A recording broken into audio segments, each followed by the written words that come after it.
Hello and welcome to As if reclaiming the chick flick. What? Like it's hard? my name is Una. I'm Kelly. And my name is Emma Jo. And welcome back. It's Welcome episode back. 3. We are 30, flirty, and thriving. Number 3 is 13 going on 30. I know. That's that why I why was shocked. Gasped? Yes, we had a gasp. That's crazy. Us in our little black tops. Well, 2 of us. No, I know. I'm wearing a really fun blue I was just top. talking about me and you.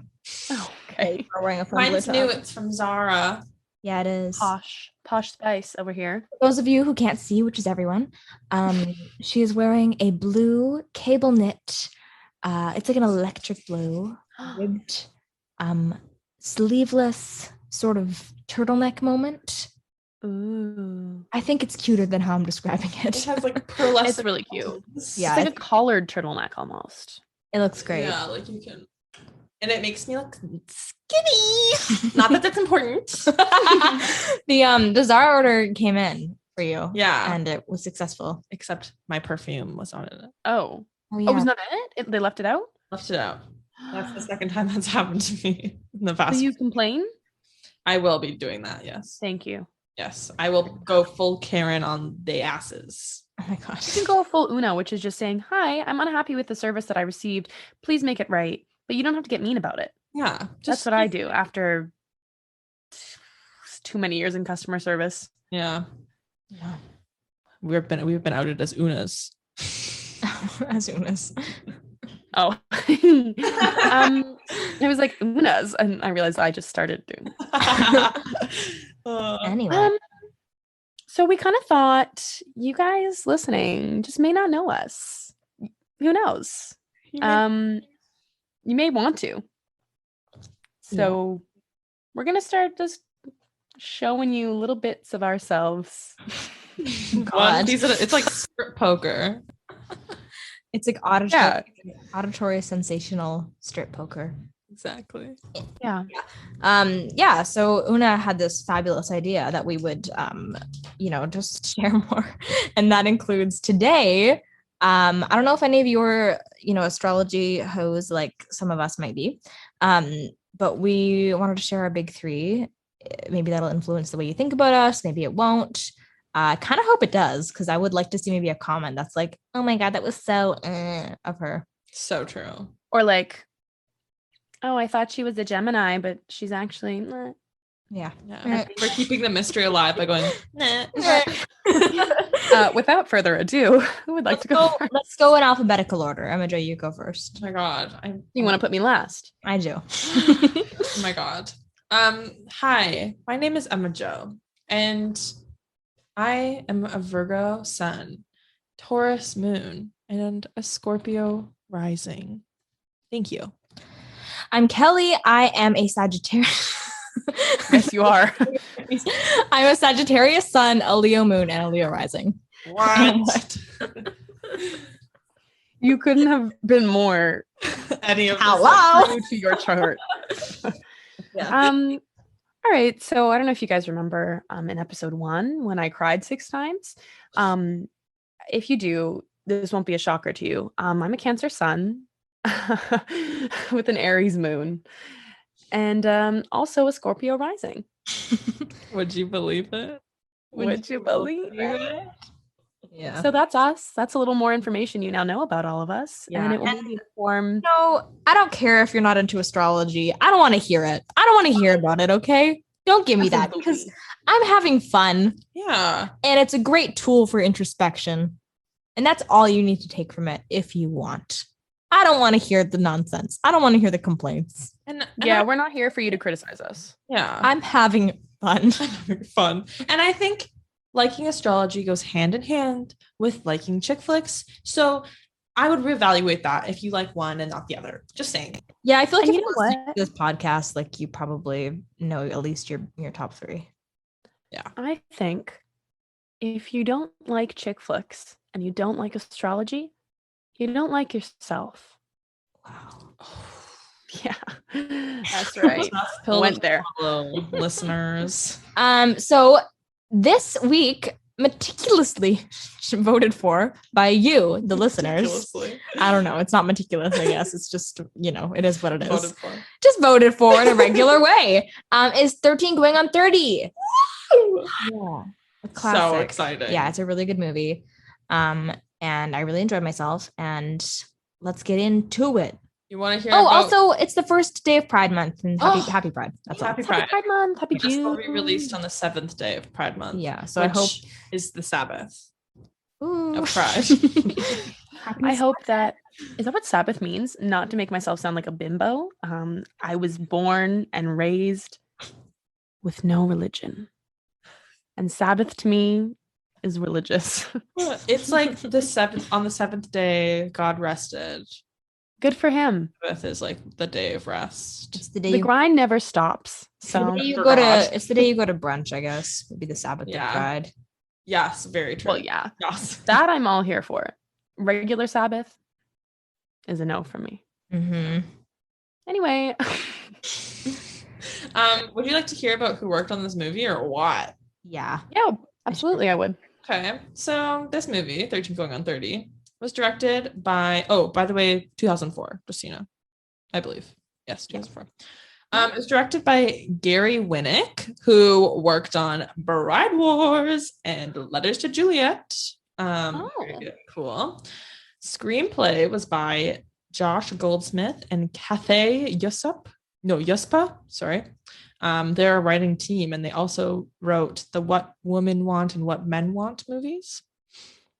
I've never seen the new one. I've seen What Women Want, and it's not good. I wouldn't recommend. But maybe we'll watch it. It's not really a chick flick. It's the opposite. Costume design is by Susie DeSanto.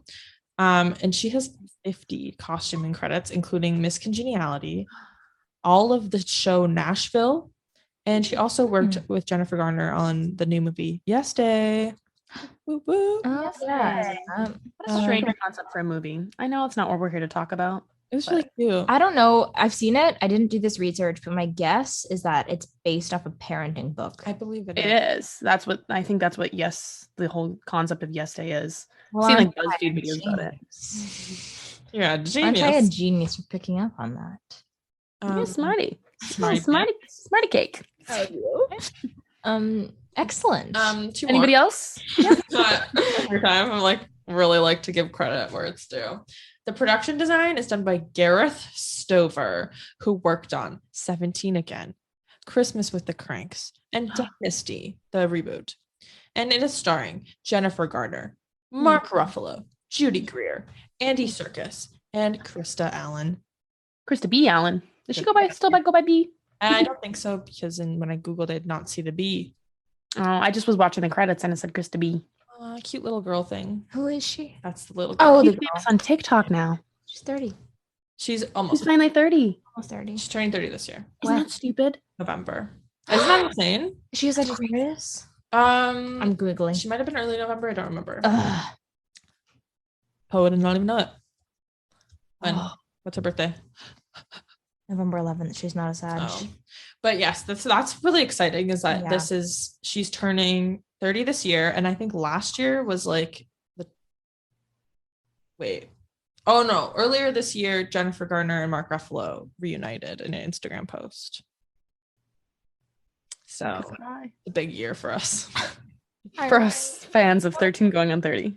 So this perfect, amazing 2004 film starring Jennifer Garner goes into the life and trials and tribulations of 13-year-old Jenna Rank. And she is 13. She is kind of getting bullied by this group of girls, the 6 chicks. They're really mean. They're just evil. And she invites them to her birthday and they bully her, and they're like, we're gonna play 7 Minutes in Heaven, go in the closet, and that hot boy over there is gonna kiss you if you close your eyes.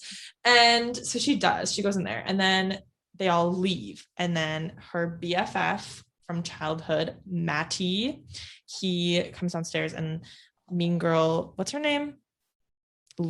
Tom. Lucy Tom. She's like, oh, she's waiting for you in there. And then he goes to get her, and she thinks that it's her crush, and then she's like, no, it's not you, ma. And then she gets this magic dust on her. Why am I doing this so badly? She gets magic dust on her, all right? And she says, I wish I was 30. She's in the closet. She wakes up. She's 30. And she is a big time magazine editor. And she is an absolute bitch. And she is having an affair. And she's a boyfriend who is an athlete. And she doesn't talk to her parents anymore. And it's terrible. And she absolutely turns it around. And she inspires everyone around her with her 13-year-old innocence in her 30-year-old body. And it's just perfect. And she rekindles her relationship with her friend Matty. And happily ever after. No spoils. I was off our podcast will never spoil. We're committed to no spoils. No spoils from this I'm like sorry, 20-year-old so film chaotic. almost. You really covered the first 10 minutes really well. And then a really brief like but honestly, yeah, you got it. But it's really important to know the you know, the backstory. The backstory. Yeah, it's so good. And the girl who plays young Jennifer Gardner, Krista B. Allen, she also plays young Jennifer Gardner in The Girlfriend's Past. Yes, she does. So good for her. You know what? I know we're not here to talk about that movie, but seeing Jennifer Garner and Matthew McConaughey in it's weird to me. I agree. Yeah. She's just, you know, somebody like Kate Hudson is like a little bit like edgier slightly. Mm-hmm. So it kind of makes more sense with Matthew, who in my mind is also a little bit more edgy. But Jennifer Garner, like snappier, and she's a little more like, she comes off a little more sweet. Yeah. She's so open. Mm-hmm. Anyway, that's for another time. Yeah. So I hope you watch the movie or knows exactly what's going on because of my perfect explanation. Yeah. I have to say, I went into last episode knowing that How to Lose a Guy in 10 Days was like one of my faves, and then feeling like not as good about it after that rewatch and us talking about it. And it was really the opposite experience with this movie, because I knew I liked this movie, but I think I overwatched it as a kid, so I haven't seen it in a really long time because it just got too much. Rewatching it, I was like, oh my God, this fucking movie. Yeah, I mean, when Una and I used to live together, and when we did, I don't know if you recall, several times I would be like, please, I think it's time to watch 13 Going on 30. It's come around for me. And you guys would be like, it's not around for us. We're not there. It's too recent. It's too fresh in the mind. But anyway, so just not emphasizing the fact I know she hasn't seen it in a while. I'm glad I did give it a rewatch. It's an excellent. It's just like it's not really a big thinker necessarily, but it makes you feel great. Lovely. It's really nice. Like there's certain scenes in it that really feel like magic. Like I think the movie kind of implores you to partially believe in magic again, which is kind of like, I'm getting like a little ahead of myself here in terms of what we're talking about, but like, because you know, Jenna is a child still, part of her still would believe in things being magic. Yeah. So seeing that through the eyes of a 30-year-old really gives you a lot of hope and a lot of like comfort that things can be nice and simple and magical. And also, like, I don't question the magic of the movie. Like, there's never a moment where I'm like, is this real? Is this all a dream? I'm just like, this is happening, and it's happening for real. Okay, we're getting ahead of ourselves here, but I actually did have a moment where basically right before she goes back to being 13, which is so brief, but I was like, what if this really was all a dream or like some fantasy like that a 13-year-old would have of like, what would my life look like when I was 30, especially because it was so prominent in her mind at that time. And then seeing what that path that she was kind of already on, where it would take her, and that she didn't like where it brought her, and like changing that. Yeah. Like even- and then basically changing the ending of her story sort of into a happy ending, and it was just like, I never really thought of it that way, because in my mind I had always just believed like, no, this really did happen. The magic dust really took her from 13 to 30 and back, but maybe it was just, I don't know. Yeah. I don't know. Oh, it's such Nice a nice thought. Both of them are nice thoughts. Oh, it leaves you feeling so happy. Yeah. And it's just like a fun time. Like the whole thing. It's just like you're there. You're embracing it. It's lovely. Totally. Yeah. I think Jennifer Garner, this is not a thinker of a film like Kelly said, but I do think Jennifer Garner's performance is excellent. I Mhm. agree. Excellent. Her portraying a 13-year-old in a 30-year-old's body, that innocence that you have to have, was so good. So good. Her physicality was so good. I thought. Like, Yes. when she first wakes up at the start of the film and she's 30, like how loose she is in her body is like, I think really well done. Like when she like crawls out of the room, like you would never do that. Like, or like when she like puts her head between her legs and she's just like, it's great. It's great. Yeah. You get so stiff as you age. Yeah, I wrote down that she walked like a 13-year-old, and like Totally. it's there like pretty much throughout the whole time. She kind of matures a little bit throughout, but it's really in her body. And I was thinking that whole like scene when she first wakes up in the 30-year-old body, like thinking of it from the point of view of an actor, she's basically alone that whole scene, and it's a long scene.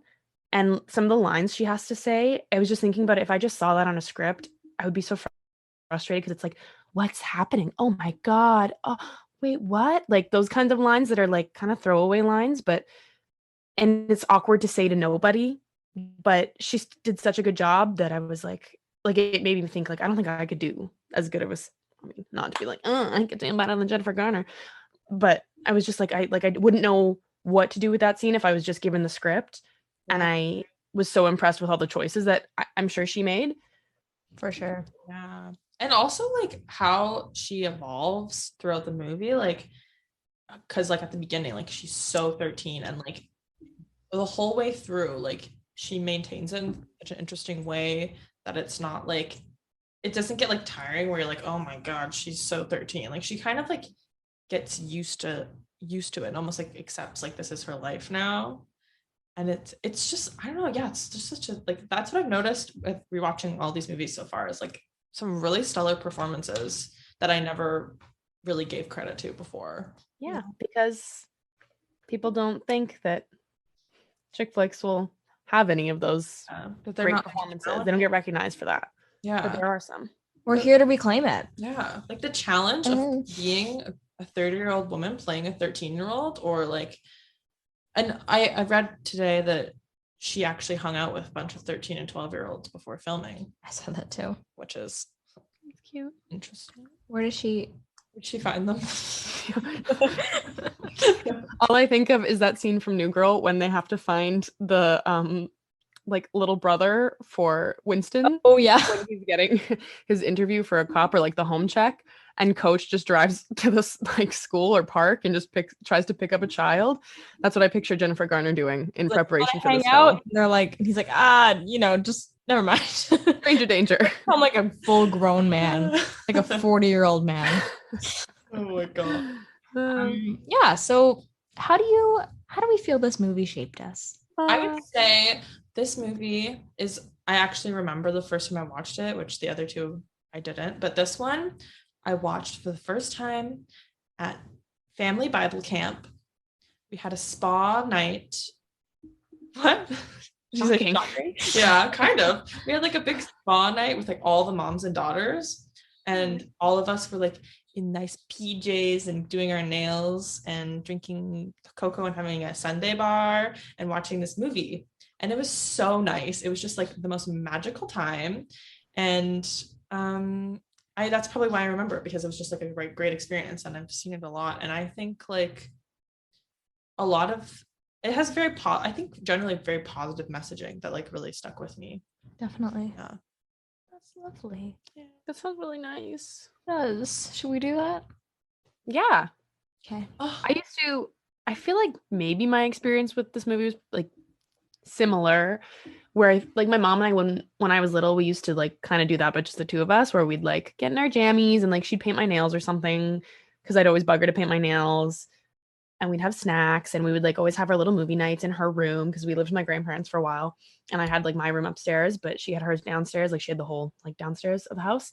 And I would go and crawl into bed with her, and we would just like watch a chick flick. And like that's probably how I've seen a lot of these movies for the first time. Yeah. I actually like, I don't know why, but I sort of like associate this movie with my mom and like almost like Jenna's character with my mom. And I don't know why, because they're not really alike at all. But something about her, I was like, it's my mom. Aww. Aw. Hi. Maybe just because I watched it with her. I don't know. That's And really she has brown hair, like my mom. identical. Brunettes. I think Jennifer Garner I associate with my mother as from a child, like from childhood. Aw. Mm. That's Yeah, I really can see sweet. it kind of. Yeah. Aw. I don't know when I first saw this. I have no recollection. But I watched it a lot, I think. Like I've definitely seen this movie like quite a bit. And it has shaped me like to I think like this movie like taught me like fun in a way. Like didn't, it's not like the first time I had fun. But like there's just certain elements of this movie that to me like are so magical and kind of glamorous in that kid way.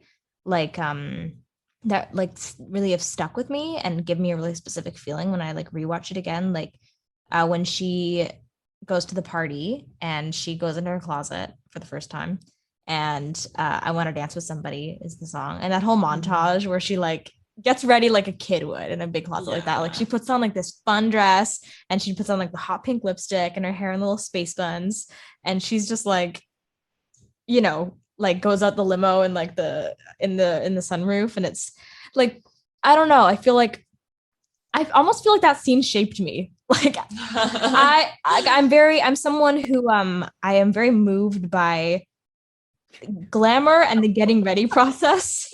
Aw. I hate myself. Sorry to I won episode 3.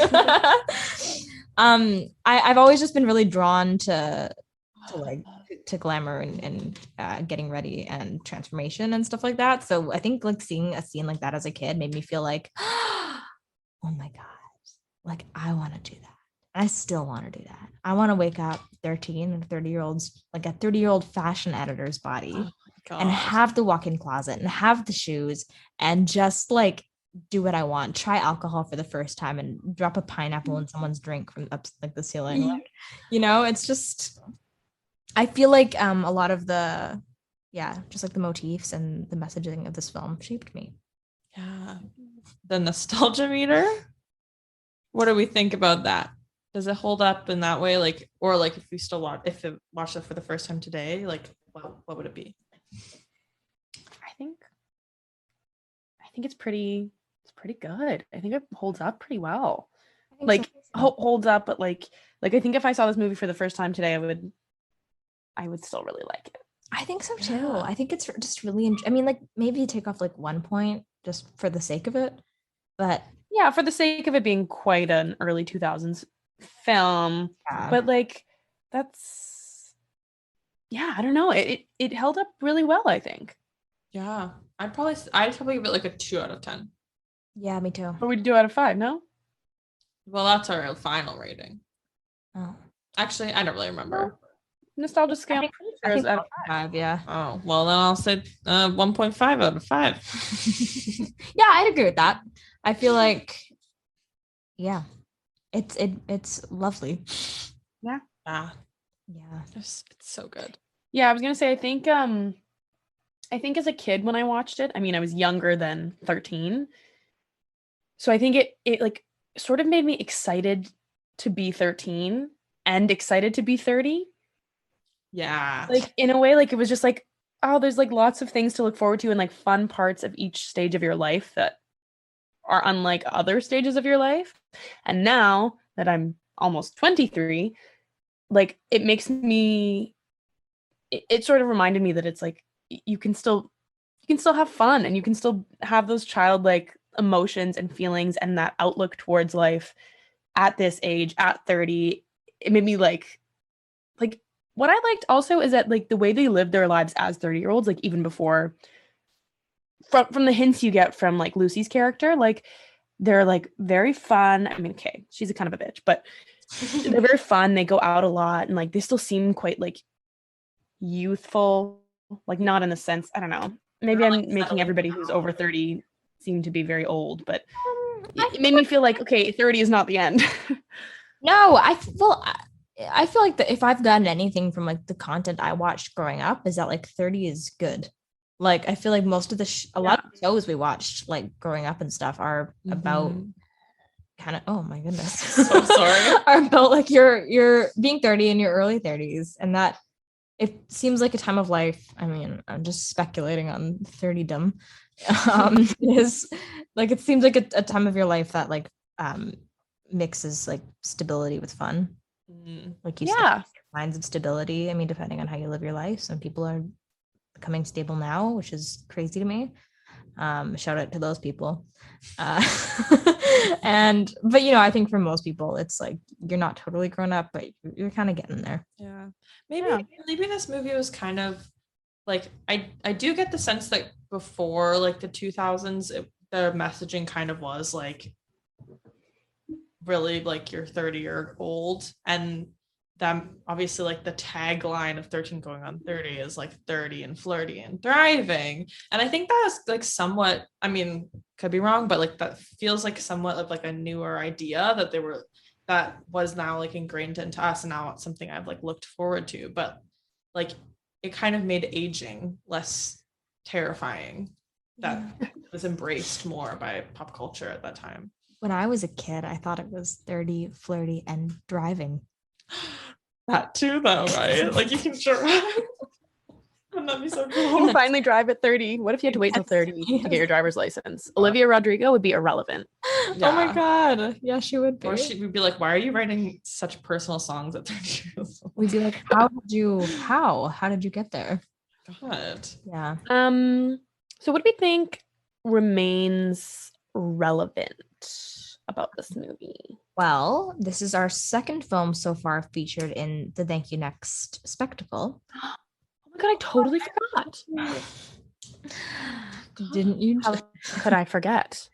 Yeah, Fake fan. The scene at the end of the wedding with the dollhouse, that's featured in the Thank You Oh Next my music God, I video. forgot. I literally even was just Now she's like, married. Now she's yeah, she goes and takes interest there, and she will cry, and that made me like extra emotional watching it this time. I was thinking about it. Aww. So that's a great. No, it's the smallest feature in that music video, but it's a really nice moment, and I think it was like, and for the bridge of that song where it's like, you know, someday I'll walk down the aisle holding hands with my mama, like it's like a little sad, but it's so like hopeful too, because that's like totally where Jenna is. Cry count 2, babies. Oh my God. You know, it's like walk her down the aisle, and so did her dad. So nice. I know. But yeah, like that's, you know, that's where Jenna is. It's like this is tough, but and then you see her get out to the other side of it, and you see her go and like live her life with positivity and wisdom and find this great relationship and find herself, and yeah, It's so good. Yeah, it's really nice. Oh my God. The parallel. So still like, and what? Thank You Next came out 2018, I think. 18, and that is 14 years after this movie came out, so crazy. Whoa. Remains relevant. What else is relevant? Perhaps I feel like people reference the thriller moment. Yeah, I feel like that's like a very iconic scene. And I think like there's a lot of like lines that feel very iconic in this movie. Yeah. Such as including the arrivederci, au revoir, cuteness. I'd say that's pretty iconic. I think not like I need a play-by-play. Some pretty iconic bullying.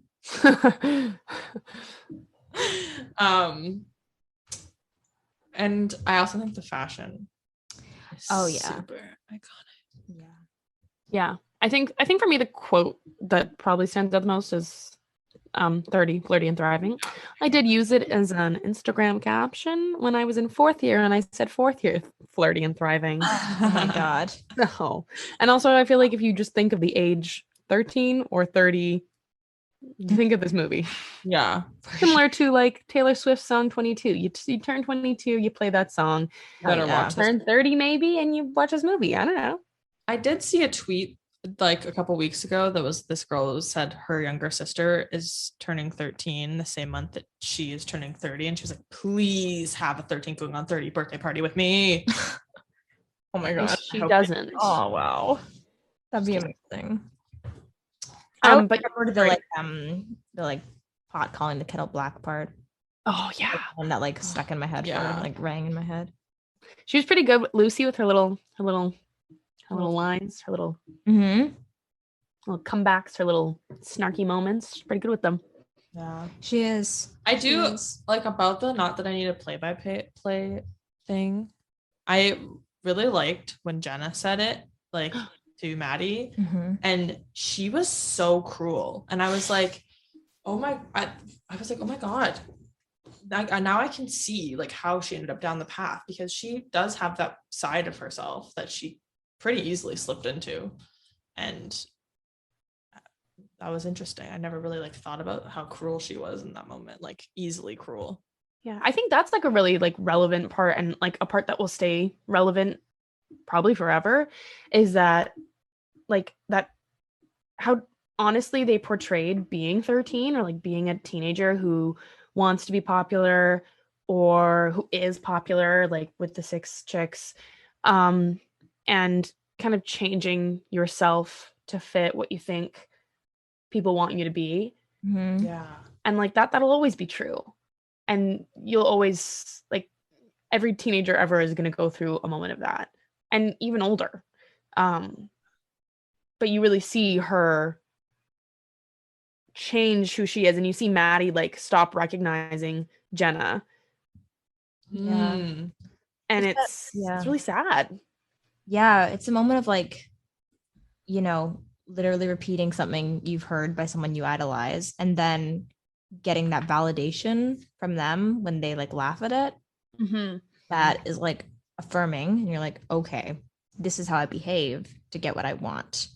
It's very like it's like positive reinforcement, like yeah. So I can totally see how then you just slip down that path, and then eventually you're 30, like you know, you just like start hanging with certain people, and maybe you grow out of it, maybe you don't. You find out that it gets you what you think you want. But then also, you know, I think also part of the message of the movie is be careful what you wish for.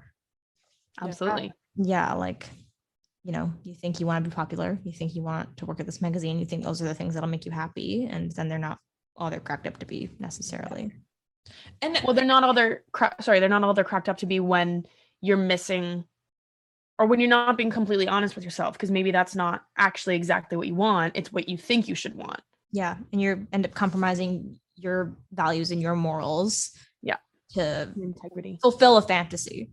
Sorry, it's totally fine. It's interesting, like that she's also like Jenna becomes like the leader of the 6 chicks, like in this reality that we don't see. Like I'm so interested in like exactly how that relationship evolved with all those girls, and like how somehow she became like the top dog, and which means like she must have been even more cruel than Tom Tom, because she became her like sidekick, which is like really interesting, and we don't get to see that actually. I mean, like she says, I don't know who she says it to, maybe her parents or maybe Maddie. She says, I don't want to be original, I want to be cool. Yeah, to Maddie, I think she says, I don't want to be original, Maddie, I want to be cool, which is so like so 13. 13, just where the priorities are. Insecure, like not wanting to stick out. Like you just, some people at that age, you know, you just so badly want to blend in and want to be accepted and loved, and that's all anyone wants, but it comes out in weird ways when you're like young and misguided. Yeah. The 6 chicks, Brie Larson and what's her face, Ashley Benson. Oh, I didn't even think about Ashley Benson. You can like barely see her. I just knew it from before because I had read an article before, and I didn't even notice her in the scene. I just like knew she was in there. Brie Larson has one line, but I don't think Ashley Benson says anything. Oscar winner. Yep. True. Yeah. Oh my god, yeah, that is Ashley It's Benson. crazy. And also, random other actor that I noticed was that like the older version of like the hot boy is Jim Gaffigan. Yeah. Like when he's in He looked familiar, but I didn't know his name. yeah, I was like, oh my god, he looked really different. But there's some like very interesting like cameos that weren't cameos at the time. I liked that the 6 chicks said freakazoid. I say that. Didn't they also say like Dorcas at the beginning or something? Yeah. Probably. They had some good, like, young, snarky little comments. They really do. I have a really important question. Who's worse, the 6 chicks or the plastics? Plastics. Well, Plastics are kind of evil. I guess. I think Not all of them, though. well, we don't really see enough of the 6 chicks to know. Like we true. see, the plastics, like they're not good, but like when you kind of break them up and explore their stories, you understand it a little bit more. 6 chicks, I don't know if I know enough. So to me, initially they seem worse just because I haven't been able to break it down. I haven't seen any redemption. Are like aggressive. They're like outwardly like they are publicly very mean, where the plastics are kind of like behind the back mean more often, I'd say.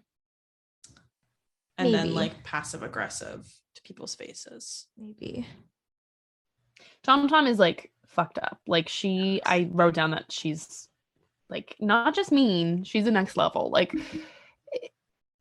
to like not lock, but force somebody into their like little closet thing on their birthday after making them write a freaking proposal for you so that you'll come, then taking all the food, taking the guy, making them all leave, and then on top of that, sending Maddie in.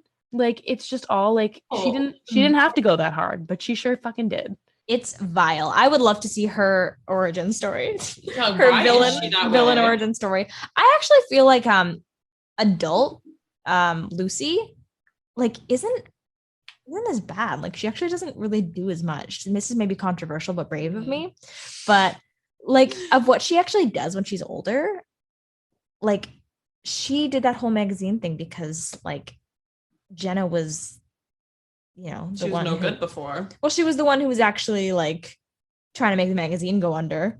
I mean, I don't think she knew that at the time, but no, she didn't. But she did know that like when you hear that this is kind of skipping ahead. I'm so sorry. But when like there's that conversation you hear of her with the girl in the art department, Jenna keeps stopping. And she's like, yeah, like she fired this. She like stole this girl's idea and then fired her. Like she did this, and this. She's sleeping with this kid's husband. Like she's not a good person as an adult. They're neither of them are. But like you don't actually see like adult Lucy being as bad. Like child Lucy, wild. Tom, I mean, whatever. Yeah.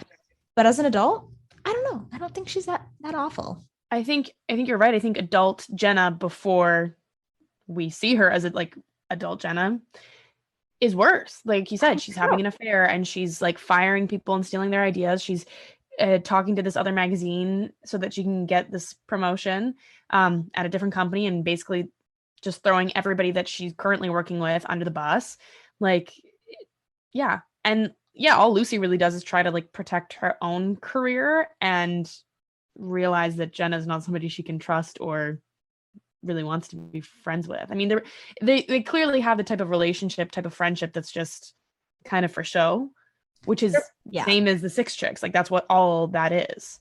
Yeah. They're selfish people at heart. That actually like further explains like how it like if they were any like actually good friends, like the way that Jenna's behaving when she becomes 13, like any actual friend would be like, we're sending you to a mental hospital. Like, you're not okay. Like, you snapped.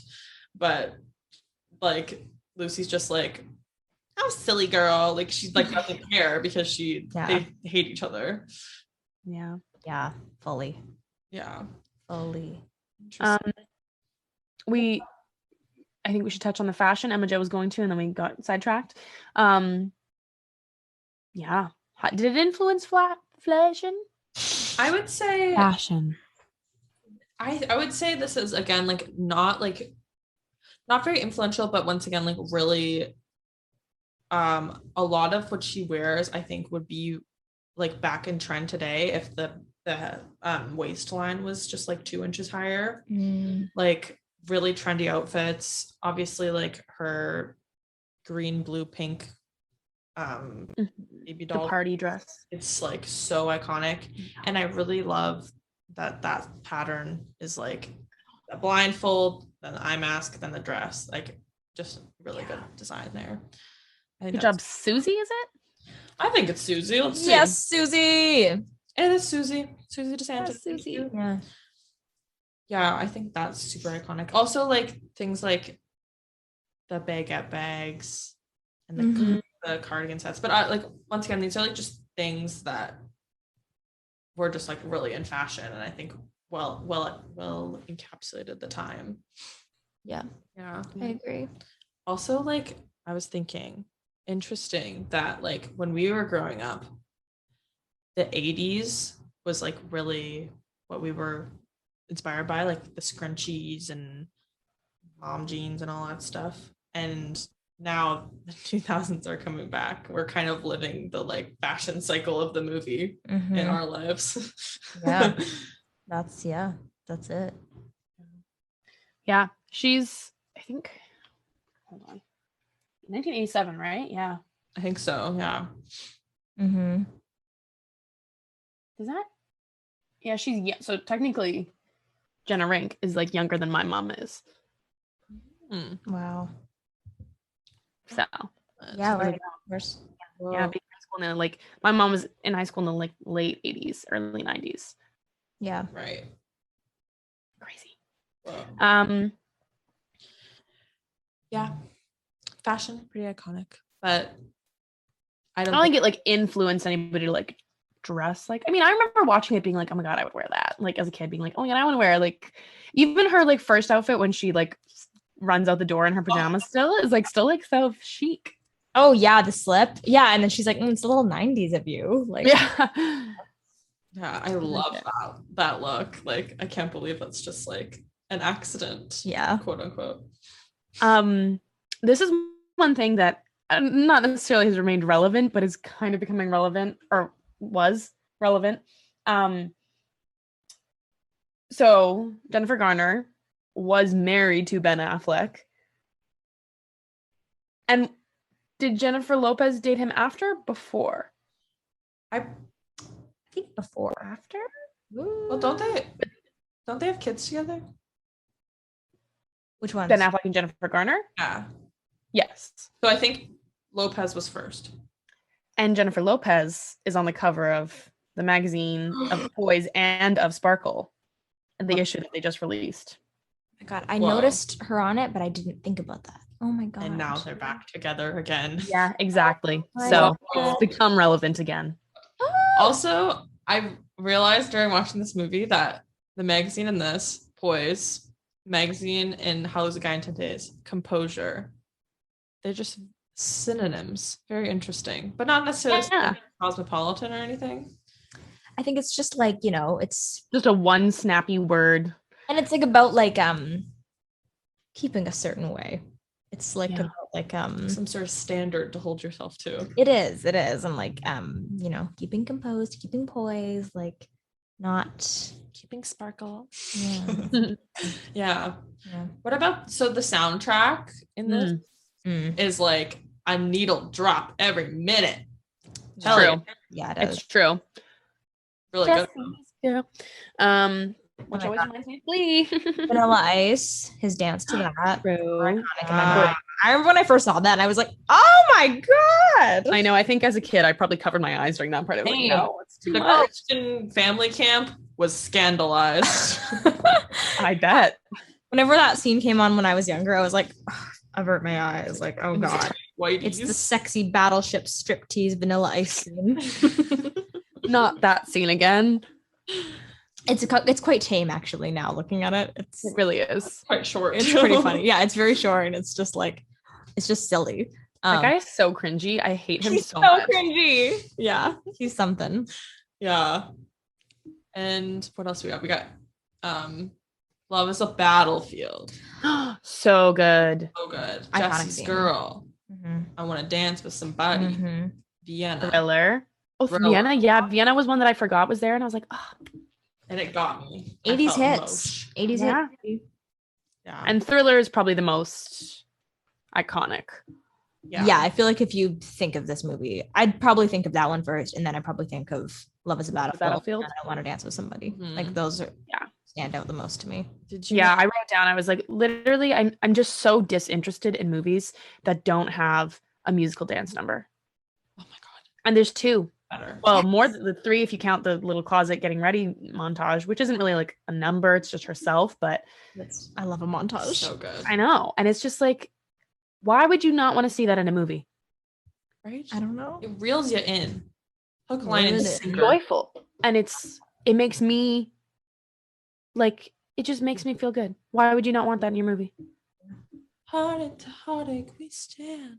With the little girls, they're so cute. Although it's a little weird that a 30-year-old's having a sleepover with 13-year-olds, but we look past that because she's a 13-year-old at heart. Yeah, exactly. Yeah. It's a little forgivable considering she's actually 13, but I would not let my child have a sleepover with a 30-year-old. But maybe it's just like babysitting. Like maybe she's, I don't know, like 6 of them. Yeah, I don't know. Do you think like if this movie was released in the year 2021, like would that scene be in there, and would the scene where she hits on the 12-year-old boy be in there?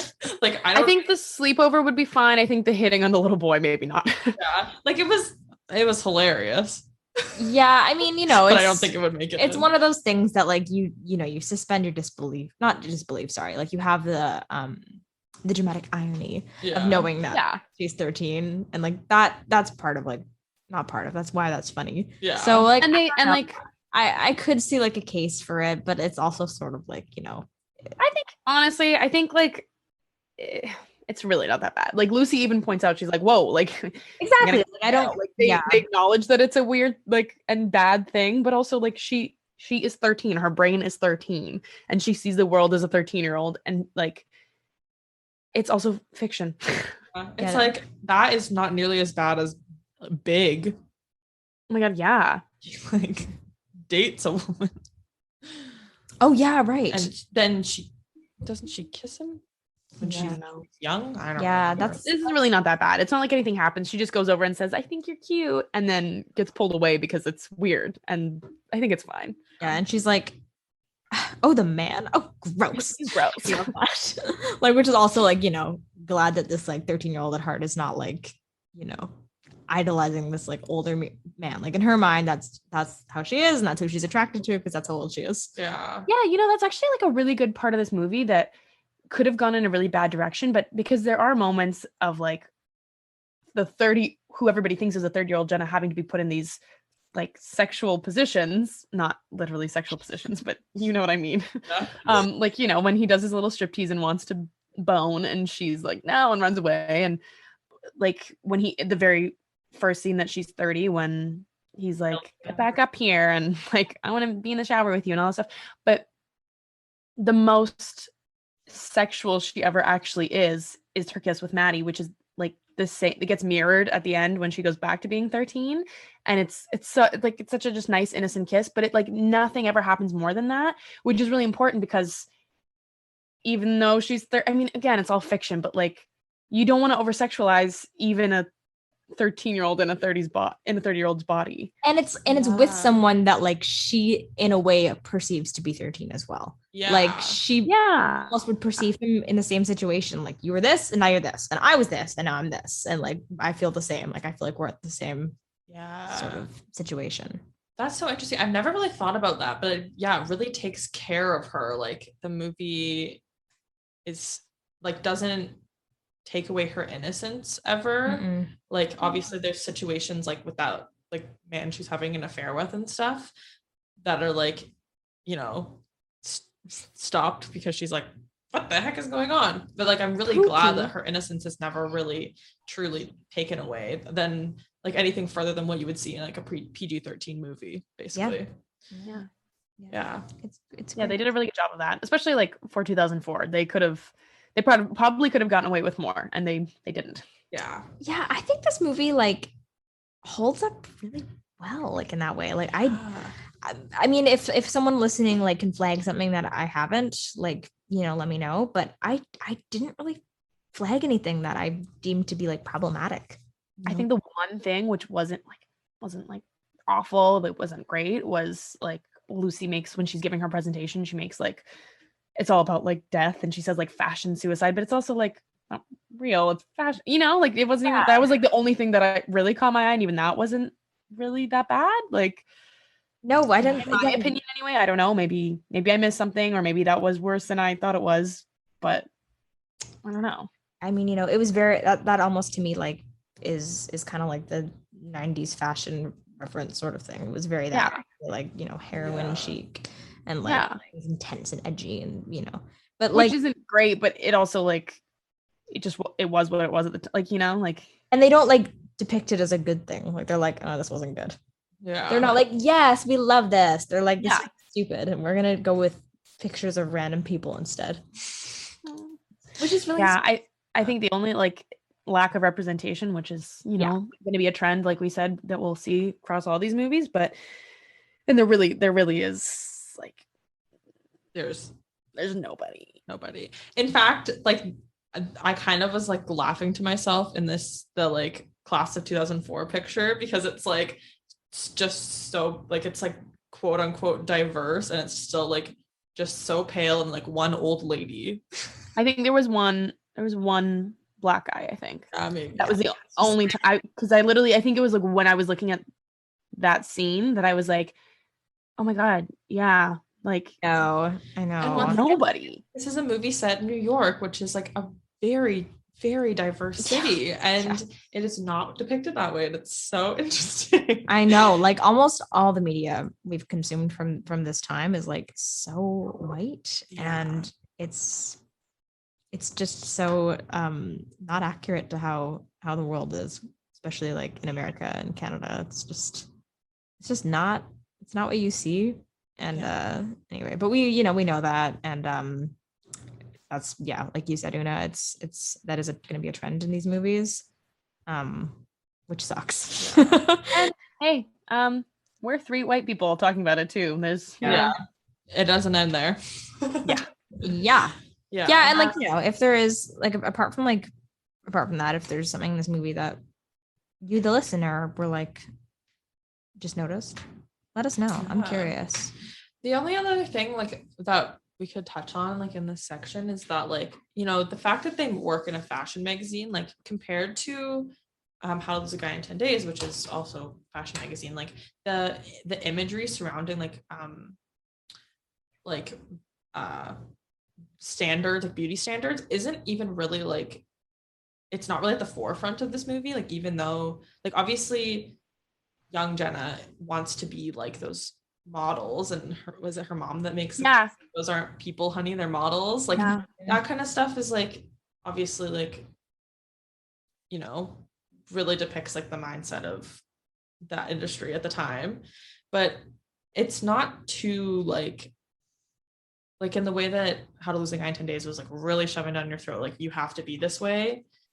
I think the messaging of this movie was pretty much like be yourself, and like very positive. You never get that feeling watching this movie that's like, ugh. Like no, never. It's the opposite, really. Like never, not once did I feel that. There's things, if you're paying attention, that are like, okay, that could be better, but yeah. So props to you, 13 going on 30, for not being horrible. Could be better, but like in terms of diversity and representation and all that, but nothing that makes you go, I say A-. Yeah. Here's one thing that didn't age well for me.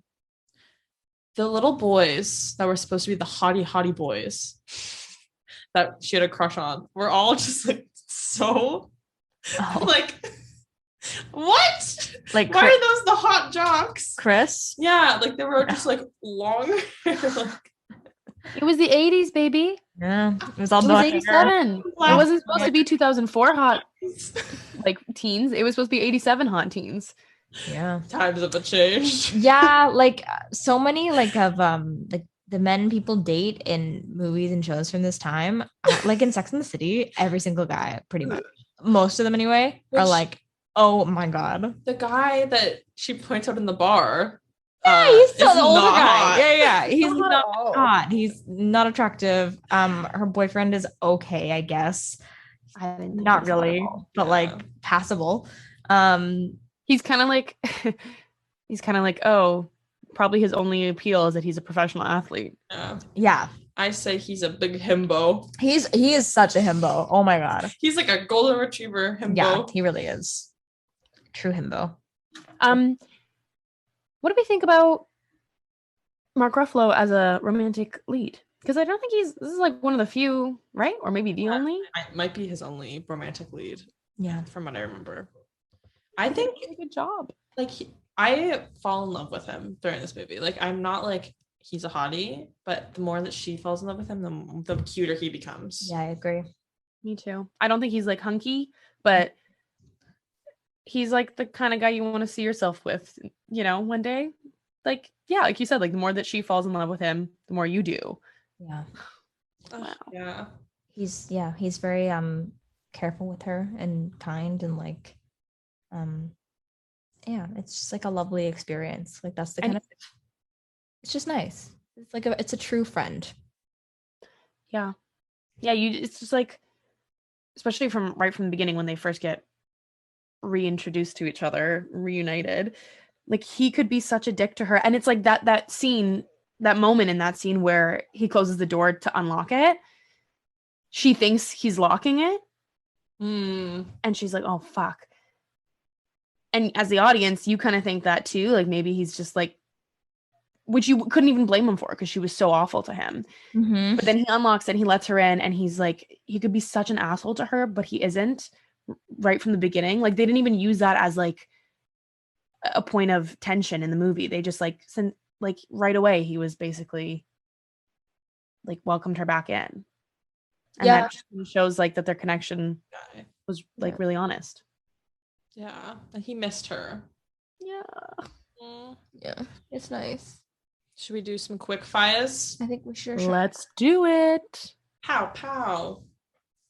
Most iconic outfit / best, whatever you feel. For me, it's the dress. Yeah. The thriller dress. The thriller, yeah, multicolor dress. Yeah, I would say that or like young Jenna's party outfit because it's so 13-year-old. And the stuffing the bra is a very yes. Did you ever stuff your bra? I sure did stuff my bra as a child. I don't know if I ever actually left the house with a stuffed bra, but I definitely tried it at home. Same. It seems like the way that she was stuffing was that there was no bra and it was just loose on her chest. Strange. And I think if she would have danced, it would have fallen and it would have been quite a fool of the moment. 1000%. Oh my gosh. Okay. So one time in high school, I'm going to really expose myself and my friend Sandra here. I think we were 14, maybe. And we wanted, like, we were like sunbathing in my backyard and we wanted to like take photos of ourselves in like bikinis. Because that's kind of the age where you start like, oh my God, like I'm sexy, but you're like 14. And so we put on like 2 bikinis each, but like tried to conceal the one underneath just to like give us a little extra lift. And I don't know if we stuffed them, but we definitely tried to add some extra, cleave. And then took photos of like just, when you use your arms to like. Oh yeah. Oh yeah. And there's just like such cringy photos of that time. That is so funny. I still talk about it. And if you knew us then, no, you didn't. One time I was at a party when I was like 15 and my friend, she came out to me and she was like, look at my boobs, don't they look amazing? And I was like, yeah, what have you done? And she was like, come to the washroom. And she was like, I'm wearing 2 bras and I took socks and I rolled them up and I put them like on either side of my boobs, like to shove them together. And I think underneath as well. Like she did a whole like pulley, weights and pulleys system. I think they also like the bras like crossed at the back to like really it was insane. And they looked good, but not like, like that good. I mean, it was like clearly, a time where you don't really have boobs and you're like, boom. Everyone's like, did you get a boob job over the weekend? Like it was wild. I loved it. I love it. I love the obsession with breasts from an early age. Like just, you gotta have them. Love the part like when Jenna like first wakes up as 30 and she walks around for like a solid minute just like grabbing her boobs. Like, I know. what is going I on? love it. Did you pick an outfit? Oh, I probably would agree with both of you. I think there's three. I think the first party outfit when she's 13, the party outfit when she's 30, and the outfit she wakes up in. But I think the most iconic is the one that her party dress from when she wears to when she's 30. That one. Honorable mention to the one she wears to the photo shoot in the park. I just like that. It's like the corset and her hair looks pretty. She has like a lot of her outfits are really good. Yeah. It's nice. I like her pink outfit. Sort of towards the end, the day that everything goes wrong, sort of. And it's like a little pink camisole and a little pink cardigan and a pink skirt. And she just looks very like also when she's going to see, she thinks she's going to see Maddie, but it's actually goes and it's Wendy's there, his fiance's there. When she's getting ready, she ties the ribbon in her hair up at the top and then like twirls it around so it's hidden under. And I remember trying to do that as a kid so many times and I could never get it right. And whenever I had a ribbon from like a present or anything, I would do that and it never looked cute. Same. We talked about this while we were watching it because I was like, doing that, your hair always like it moves. Like it's all, and it doesn't. She must have the silkiest hair. It just like stays perfect. I could never. I've tried so many times in my life and isn't it nice we have that shared experience? And probably so do a ton of other people. It's our first shared experience. And I love that for us. Now that I think about it, I did that as well. Yeah. I'm not just saying that. Okay. Yeah. A little late to the party there. Sure, buddy. Yeah, sure. You put ribbons in your hair. Okay. Best side character. This is hard in this movie because I don't really think there's very many exciting side characters. I like Richard. Richard do too. Yeah. I like when he says, does he say, is he a Martha? Oh yeah. Yeah, like, are you gay? Arthur. He just doesn't say anything. He just laughs. Just like, oh, I love it.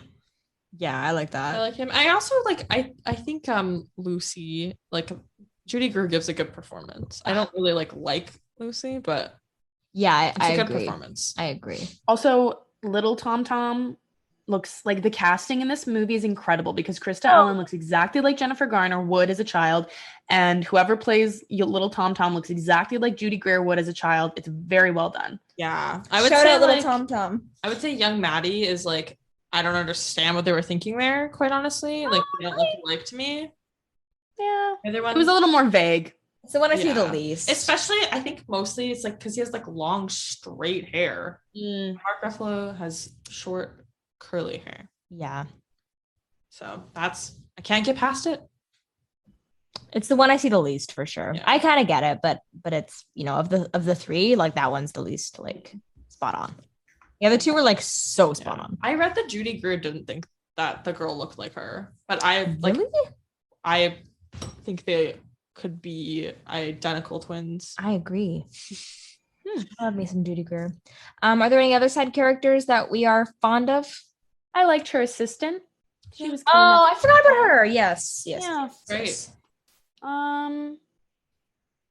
Yeah, there's not really. Yeah, it's not much of like. It's really about her, our girl Jenna Rink. Oh, I liked when the assistant, her name's Arlene. I just recalled and I liked like when at like the Thriller dance when she goes, they're all like, "Go Arlene!" Oh. Like Arlene is like such like the name of like the woman who works in your office. Of course, her name's Arlene. Yeah. Aww. Wow. What about the best guy? Easy. Well, Maddie, yeah, obviously. Oh, isn't that nice? Yeah. Look how easy that was. I know. Last time we were like, search. The best and the worst will be the same, I guess. Yeah, Maddie's awesome. He's such a good man. Yeah. He's an ideal friend and an ideal romantic partner. Yeah.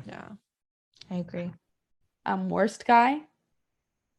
I think the creep that Jenna's having an affair with. Oh, yeah. He is the worst. And also in this viewing, I noticed for the first time that the art department is right beside her office and she is having sex with the head of the art department's husband.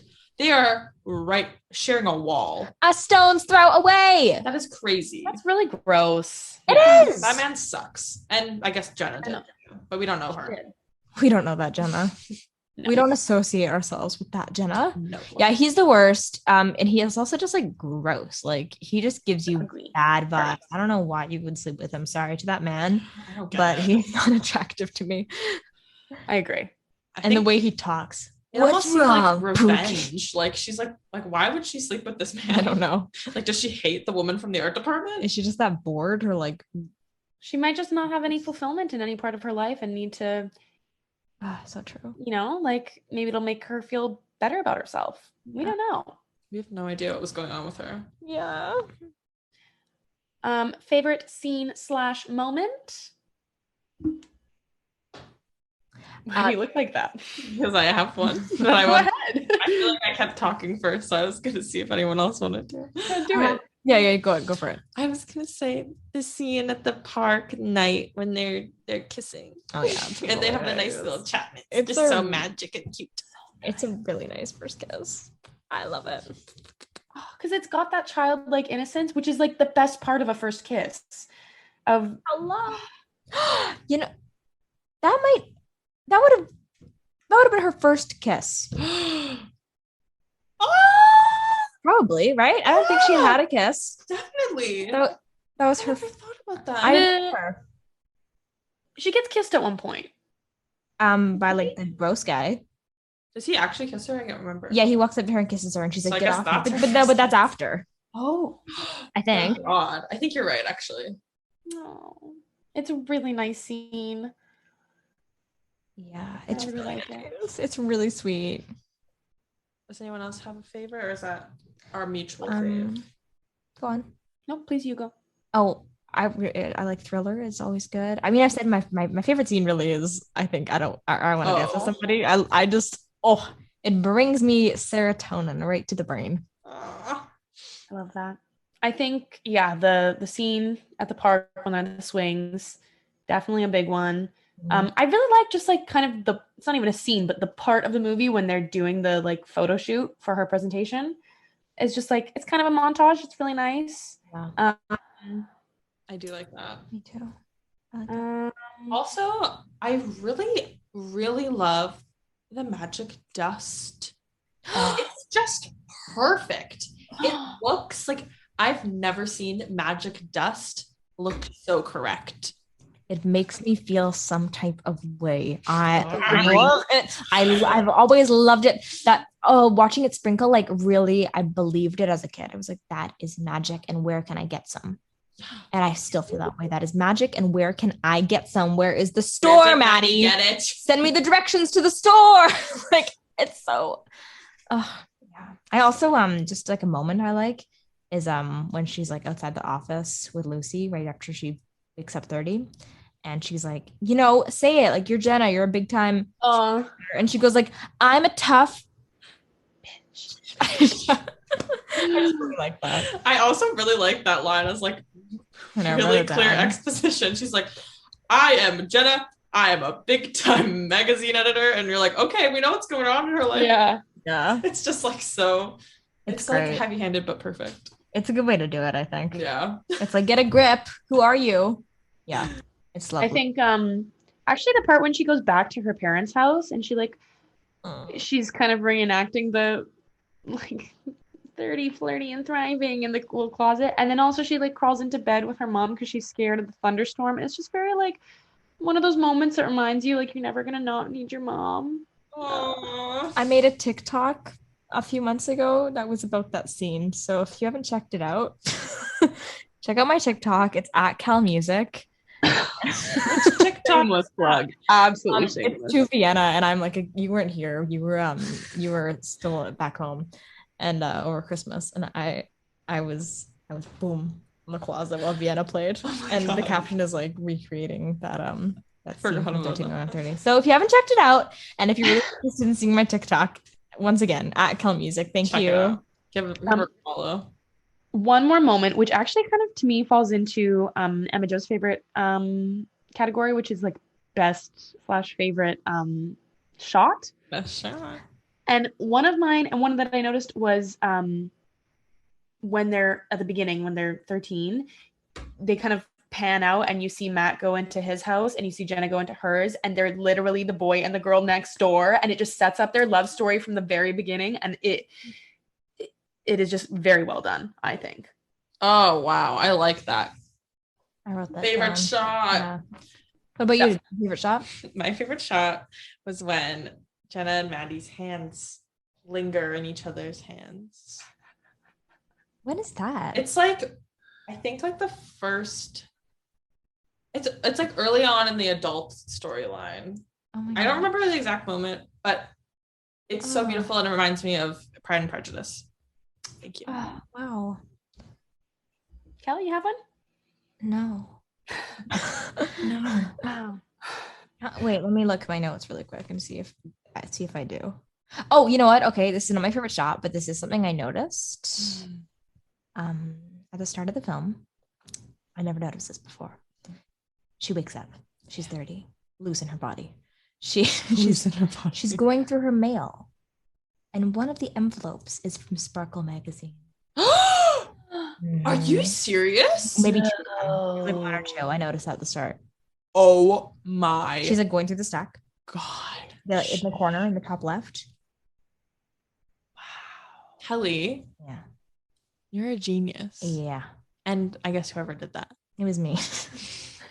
That's so. Also, like, why does she keep that in her desk at work? That's what I was thinking. I was like, did she get this delivered to her at work? But also, why would you bring it to work? It's stupid. I don't know. Maybe both, I guess. But like, convenient. you'd see it says Sparkle on it. Like the mail people would see. I don't know. Whatever. Yeah. Interesting. Yeah. All right. Who's the missing?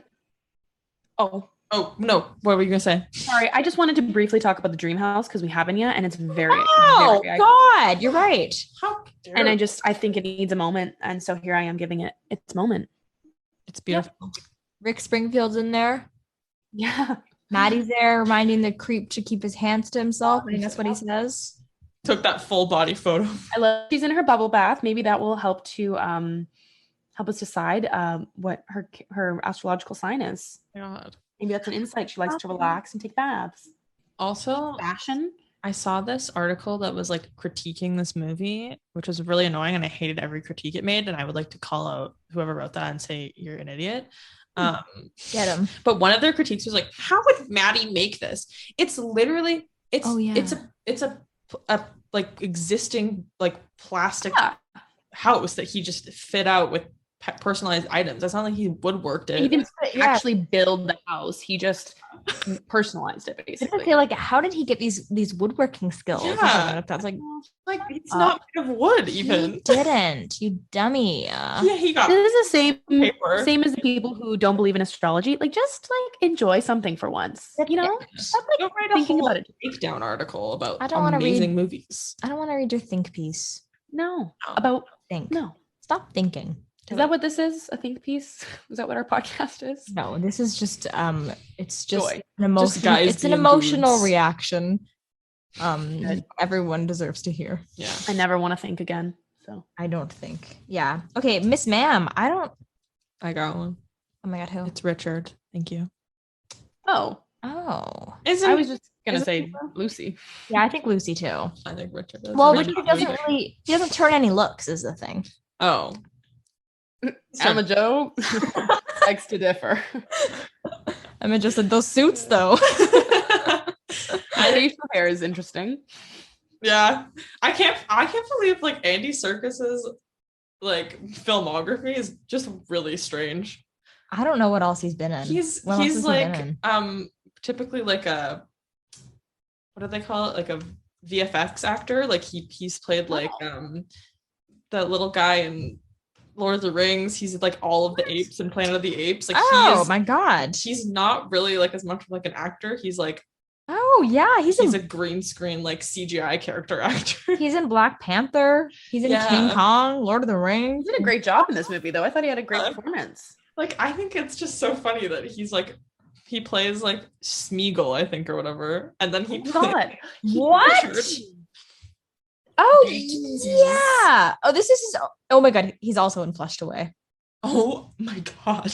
But those are like the only two films I can see that he's like an actor as a human. And that are like not fantasy films. Yeah. Everything else is like Inkheart, Star Wars again, The Hobbit again. Isn't that so 13 going on 30. Yeah, literally, that's what I'm seeing here. Wild. crazy? Yeah, but I think Lucy's probably, I mean, the obvious choice. There's not really like a secret Miss Ma'am. There's no Mrs. DeLauer in this. I wish she was in No. every movie. Me too. God, I want a cameo from Mrs. DeLauer in every movie I ever see ever again. Listeners, please make us a Mrs. DeLauer fan cam. Oh, please. Oh. Thank you. I'm glad you'll do cash it. in my hair and in my ass. Yeah. Okay, I think we can actually really talk about some rom-com features with this one. I wouldn't classify this movie as a rom-com again, Yeah. because I think it's like halfway there, because like it is a lot about herself, and she feels very much like it feels like her story about her life. Right. About like the focus of the movie isn't this relationship. The focus of the movie is her, but the relationship is a very important part of it. Mm-hmm. Yeah. That's actually my only nitpick about this movie is like at the end where they show like what her life ends up being like.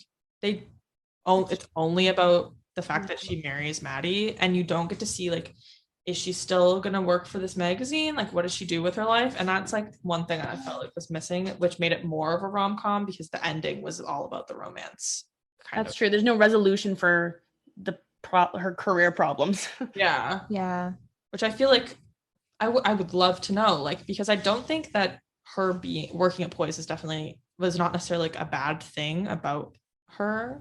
Mm-mm. And I like what you were saying earlier, that like, if now that she like has found fulfillment in all areas of her life, like I think she still would have been a great editor at Poise, but I guess we'll never know. Yeah. I wish we had sorry, Kelly, what were you saying? I just said yeah. I wish we had an Elle Woods moment with her where you get information about what her relationship status is, but also just the rest of her life. But So should we talk about the rom-com features? yes. Yeah. All right. No meet cute. No meet They cute. know each other already. Yeah. And that's the beauty of it. Yep. That's, we love a childhood romance situation. You like to see children in love? I do. You like oh yeah. It's Oh one yeah? of my top 5 things. Children. We better watch My Girl. No. No. Movie. How hot is the love interest really? I haven't touched on this. Yeah. He's cute, but he's not like auga. He's not a Wooga. No, he's cute. He's very Aw. Yeah. Oh, little Hulk. Oh, little Hulk. And even the guys that are supposed to be hot, not that hot. Yeah. No. I'd say Alex is like, Who's he? he's like the Boyfriend. boyfriend. Athlete. I think he's like athlete hot. He looks like a hockey boy that I went to school with. He's like passable looking, he has like a nice body, I guess. Yep. And He's like- but he's just kind of goofy looking, really. And goofy acted. I think he's, he was good for this part. Perfect. Yes. He's a perfectly cast like himbo athlete. Yeah. So good for him. Is the conflict realistic? Well, Huh. Yes and no. like, Yeah. Like in a, yes in a sense. Sorry, go ahead. You go ahead. like in an obvious way, no. In a Yeah. big way, absolutely not. But in little ways, like yes, like battling with morality, I would say. Being a good person. Falling out of touch Mhm. because one person did something wrong and then having to reconnect. That's a real life Definitely. Yeah. conflict. I would say like the only, like a smaller thing that is not as realistic, like the miscommunication at the end where like Maddie signs the release. Oh, that's true. What? That's true. That he falls for that too easily. He does. That's too bad. We haven't talked about his fiance very much. I was just gonna bring that up. Poor Oh. girl. But what happens there? Well, They get married? they get married, and that, I think, that side of it is very realistic conflict Yeah. of someone that could potentially be great suddenly appearing into your life when you've already built a life with someone else, and reckoning with, do I take this chance? Yeah. Do I which is also so like how that goes at the end where she shows up and she's like, you would marry me, like if you were truly honest with yourself. And that is so 13 versus 30 right there. Yeah. The stagnancy we fall into as people and the stability people crave can outweigh things like love and magic, which is really upsetting. And, you know, we see Jenna like really like pouring herself into this moment and, you know, really asking for what she wants and being really vulnerable and, you know, taking a chance, which people don't really do. And then you see him do the opposite. You see him not take the chance. And he has probably grown closed off through life. And I just think that's a really interesting moment. I think you're right. It's very much the 13 versus the 30, which like it's just interesting to see that contrast of like what does love look like at those different ages? What's like feasible in relationships at those ages? Yeah, because I think if this was all real, he would have made the decision he made. And it's so interesting because I think you like as a viewer, I kind of almost like forget about that moment because then it ends and they're happy ever after. Yeah, it's quick. But like it makes so much sense that he like kind of has to reject her. And then like in the grand scheme, they'd only been like rekindled for like a couple weeks or something. Like yeah. And he's, you know, he's like, I think he says to her like, that's her family out there, you know, we care about each other. And like he says earlier in the movie that he doesn't really believe in soulmates.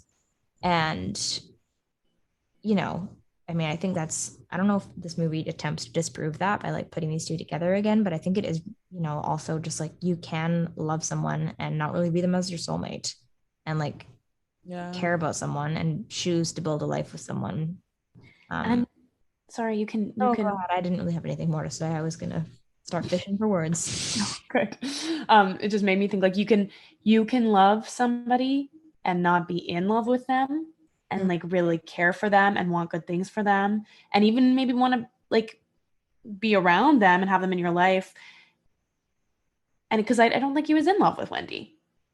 No. I think, you know, I think if he was so in love with her, he probably just wouldn't have connected with Jenna. I mean, I don't know. But you can also love with two people at the same time sometimes, and that's really complicated too.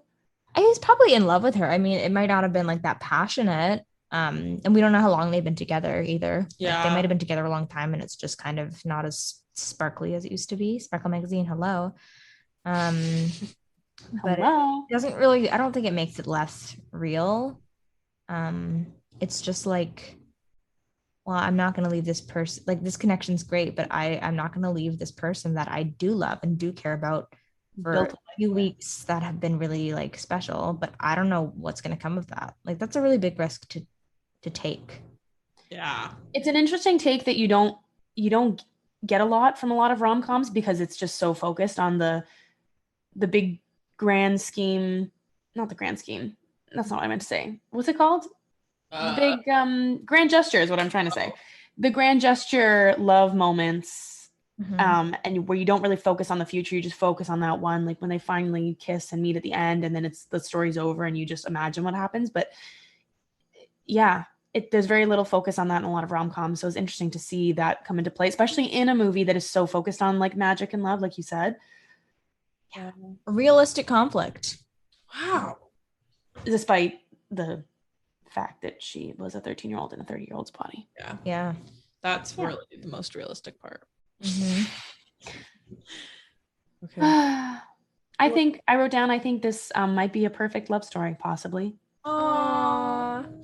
Just really nice. Really nice. And they never, I mean, she treats him poorly as a kid, but you can kind of forgive that because she's a kid. Yeah. But like as adults, they never really like fuck up their relationship. Like they never really do anything to hurt each other or like, you know, like they're nice to each other. It's funny how like when we see her at 13 at the start, she's so insecure and that's really like that, you know, that clearly drives her life. And then as soon as she's 30, like that kind of all goes out the window like immediately. And she's just, she's like her true self again. Like she's not concerned about what people think. Like now that she's been like tossed into the situation where like her family's gone, this is gone, everything quickly. It's like she has no comfort. Yeah, none of that other stuff matters. Like none of like the 6 chicks or the magazine, like it just doesn't matter. Yeah, which is interesting because then you just see her, she's never like that again in the movie. It's just really that starting moment. Oh, very interesting. Well, who are we in this movie? I think that's a really hard question for this movie because these characters aren't very like archetypal. No. And I think that's easier to be like, I'm this archetype. Yeah. But, like I don't know. I can see bits of us that are all like, I can see bits of Jenna that I can relate to all of us. If we had to pick, let's just for argument's sake try. I'm not sure, but I'm gonna maybe be Lucy. Oh, you're not cruel. I mean, you're a lot nicer, but like I get it. Like just for like the fun I think of you it. would, if as an actor, play her well. Thank you. That'd be so fun. I agree. Like she's kind of who we pretend you are. I don't know why we do that. We always pretend I'm such a bitch, and I'm really you're really not at all. No. But it's just like I don't know why it's fun. I think it's because like you're tall and blonde. Thank you. I am.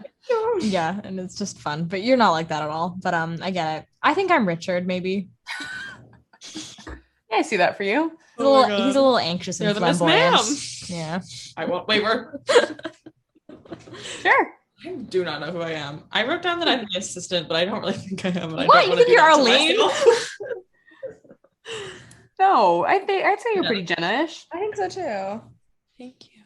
You're welcome. Very nice. Or maybe I'm Mark Ruffalo's other girlfriend. Wendy, who we see in one scene. Okay, you know what? I'm going to take Jenna and I'm going to run with it. Do it. So much. Yeah. Let's end the discussion. Yeah, you're Jenna. Our lead.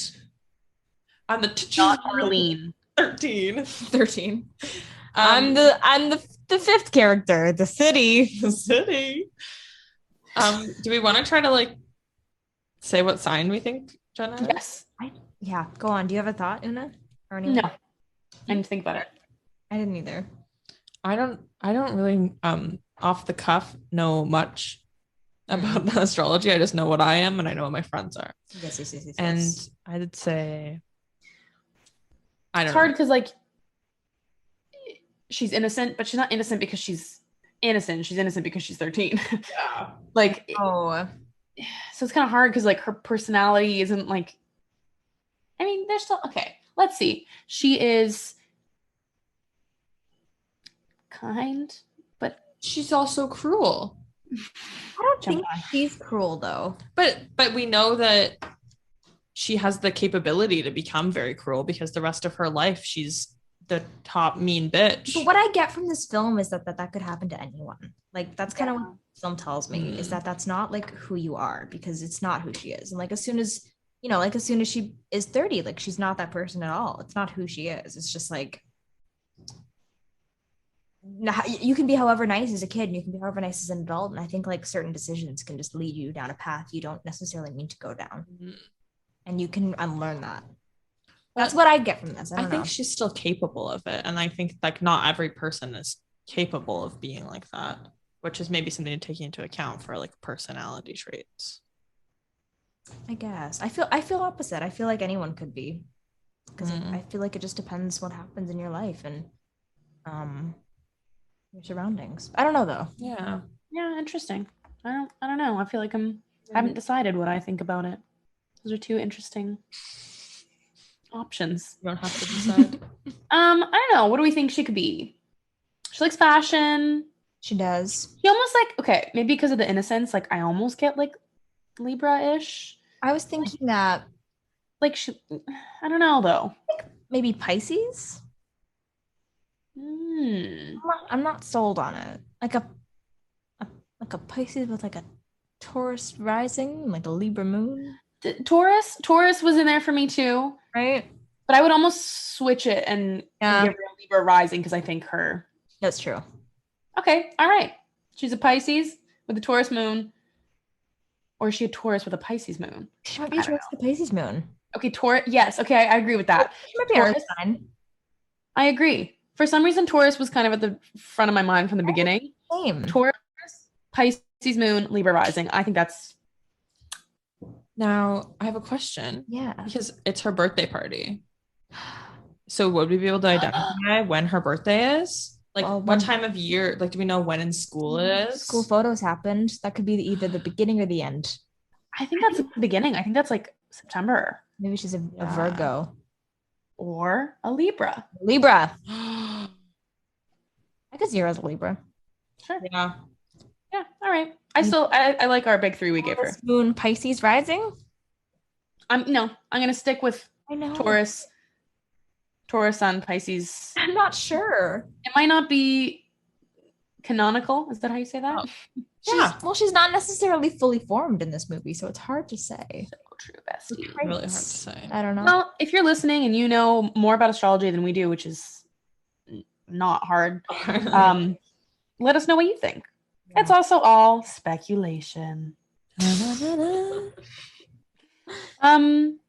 Kelly, you just touched on it a little bit, and we've kind of touched on it all throughout this episode, but what is the overall lesson of this movie?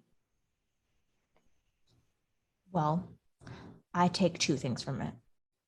The first is that, and the most important, is that like I don't really have a concise way to say it, but just something along the lines of like the importance of of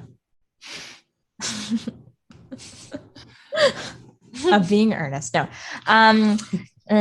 The like just how like what like I said something during the movie that I was like I should write that down, and then I didn't, which was just about how like it's embracing like seeing things through your childhood lens and believing. I keep saying magic, but it's really just how I feel this movie is just like believing in magic and coming at things with like a positive like childlike sense of wonder can produce really amazing things.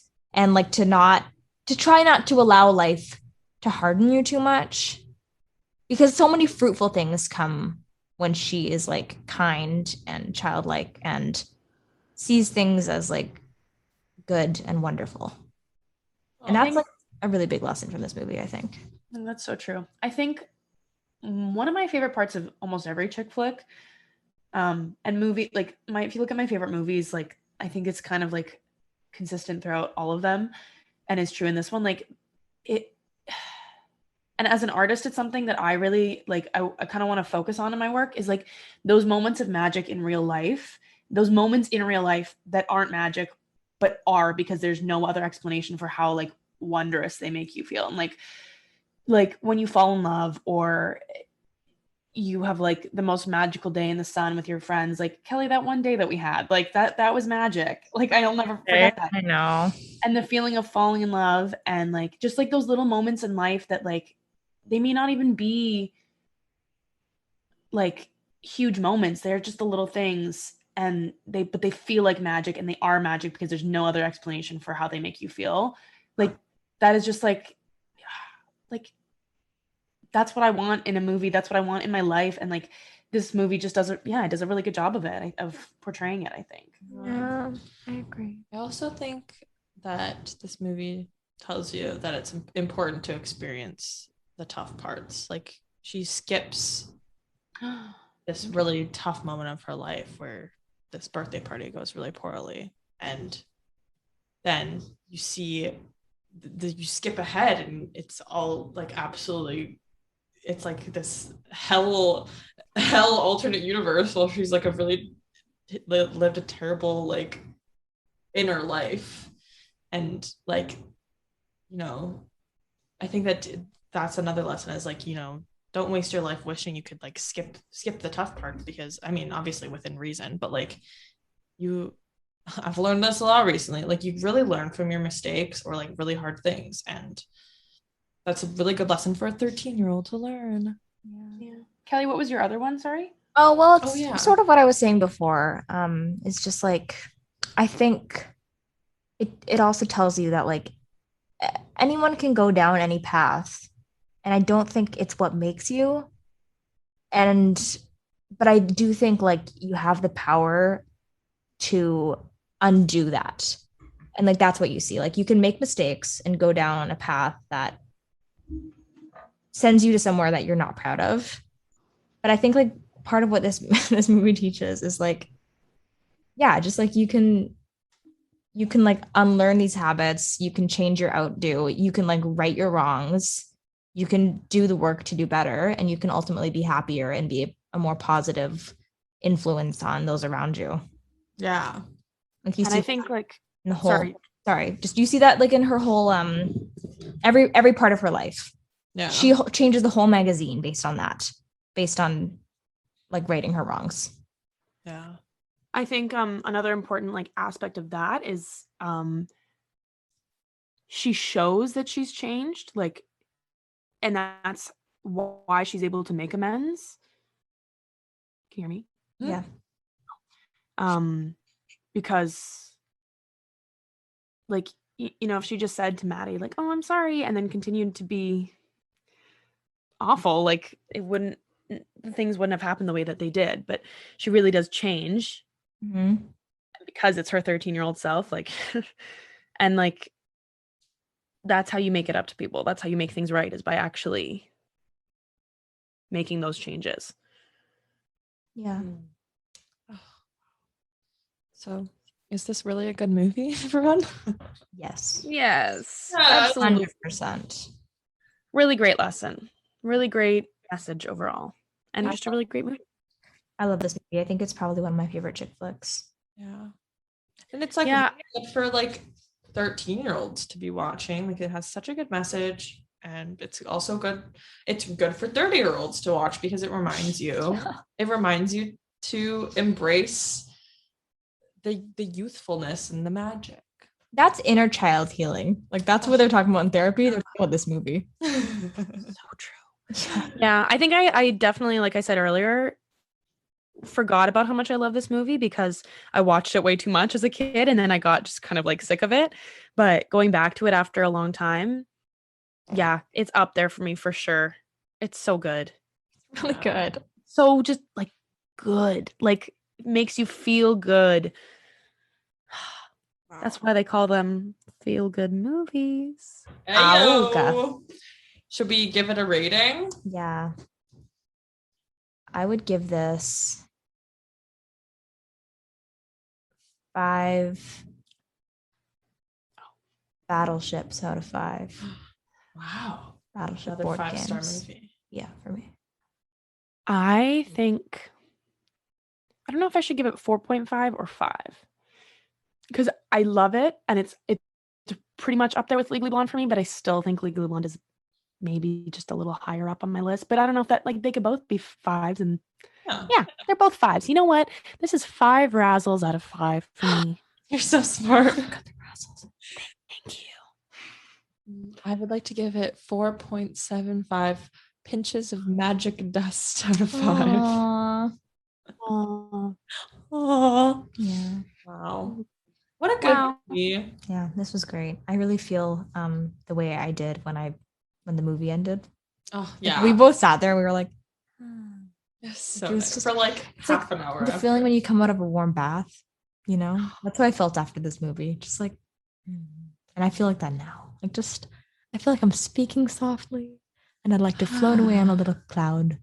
So nice. I have to say too, like, I think in the sense of nostalgia, like it makes me nostalgic for like the early 2000s because it's an early 2000s movie, but it also makes you nostalgic for just being a kid, whenever that was for you, and being like that age and looking back on that time and just having a little bit more wisdom now. And it just like, it's just very, and it's like, to me, like I said, it reminds me of my mom and being like, and it's just like, it's just very nice.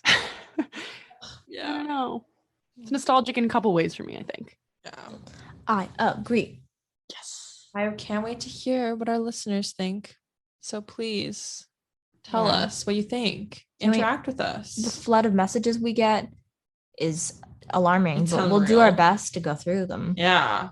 You can contact us at ughasifpodcast on Instagram and Letterboxd and Twitter. Woo! And I think it's now the time where we should announce what next episode's movie will be. Do you want to be the one? I do. It is She's the Man. And you guys aren't going to believe the stats on this one. Oh, Because Up. this movie, She's the Man, got 13 votes out of 30. Do you get this or what? Really exposing our how many people are interacting. Really embarrassing, but necessary. And you know what? I dare 50 people to vote for next week. Yeah. justice for the truth. Yeah. You guys want to shed a little light on that situation? So interesting that when I looked at our polls, it was just like, you know, Kelly and Emma Joe and their Finsta accounts voting for the ugly truth, like on all possible accounts that they have access to, trying podcast to vote, and it still didn't work because She's the Man. So Thrilled. I Damn tried. it. I tried to use Phoenix Bully. you just exposed yourself that you run that account. I exposed myself a long time ago for that. And when I said it, okay, this is only for, you know, if you've made it this far in the podcast, you might know us. This is from our old university. I exposed at a party that I was the Phoenix Bully. I said it. I was like, guys, I'm the Phoenix Bully. And everyone was like, okay. Like Like, Who? No one gave a fuck. They were like, okay, you think you're special? And what? People only cared about the foot. I know. Yeah. The Foot tweeted today. I know. I saw that. They have their notifications on. What? I don't know why. Turn those off. Oh my god. Okay. So please check out our socials, interact with us there, tell us what movies you want to see us talk about on here. Watch She's the Man in preparation for our next episode, and go buy yourself a bag of Razzles. You deserve it. Yes. And if anybody knows where we can get magic dust, whatever it's called, what's it called? Magic wishing dust. Yeah. Wishing dust. Yeah. Let us know. Please, maybe send it to our P.O. box that doesn't exist yet. Maybe do that. Yeah. Yeah. Or call us at 555-0125. Hannah Montana's phone number. All right. Love you. Hugs and kisses. And guess what? We are 30, flirty, thriving. And Love driving. you. Okay. Love you. Bye. Love ya.